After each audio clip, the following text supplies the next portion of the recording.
Here's what I would do. I would actually be proactive in doing a deal. And I've been very clear about the deal I would do. Trump has said he would do a deal in 24 hours. He hasn't said what it was. I believe there's a deal to be done, but I also believe it's important to be clear about what the contours of that deal would be. I would freeze the current line. Let's take the status quo right now.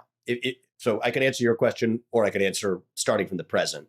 If you don't, we could do both. I mean, the obvious is maybe take NATO off the table and avoid the whole thing. But now we're playing that's what I would have said. Yeah, we're playing alternative history. So maybe it's better to talk about what's happening now. From the present, right? Because I don't think that we would have, if I was president, I don't think we would have gotten to the point of those things rolling in. Angela Merkel made some disastrous comments. Putin made a hard demand. We would have said hard no to Ukraine joining NATO, and that would have been that. There would have been no tanks rolling in. And Putin may have still, maybe if it took NATO off the table, Putin may have still invaded. We don't know. I don't think so, but we can't, those are counterfactuals that we can, we're not going to have one side or the other being able to prove that, right? So let's talk about the present. Right now, let's say I'm US president. I would freeze the current lines of control. We have a precedent for doing this, the Korean War style armistice. That does give Putin most of the Donbass region.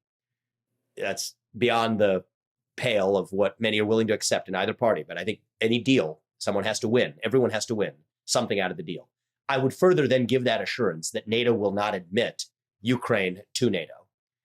But there's a requirement in return. The biggest requirement is that Russia has to exit its military partnership with China. There's a 2001 treaty. It's called the Treaty of Good Neighborliness and Cooperation, military cooperation between the two countries, that Xi Jinping and Putin ratcheted up to the so-called Strategic No Limits Partnership in 2022. That is why China is now coming, by the way, to Russia's aid. I personally believe we are absolutely sending Putin into Xi Jinping's arms in a way that's a mistake. I would also require that Putin remove his nuclear weapons from Kaliningrad, that we take any Russian military presence in the US, in the Western Hemisphere, off the table, Venezuela, Cuba, Nicaragua. I think this is a deal that Putin would do if we paired it with reopening economic relations with Russia, which I would do. Because I think Putin does not, and I can give you some evidence for this, but I think Putin does not enjoy being Xi Jinping's little brother.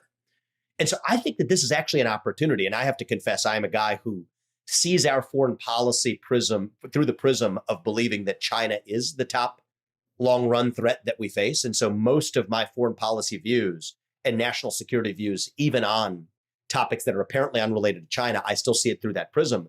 But this one isn't a far leap because China is literally in a military treaty with Russia and coming to their aid.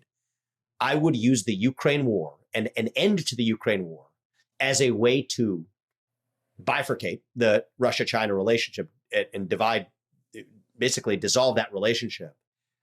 And then actually that's our best way and most effective step towards deterring Xi Jinping from going after Taiwan. Because right now, Xi Jinping, I think that there's a mistaken consensus view that the way he thinks about it is, reason by analogy rather than by actual analyzing of a situation. Say, well, he got that piece of land, maybe I can go get this island. I don't think he reasons by analogy. I think he reasons by the cards he has in terms of hard power.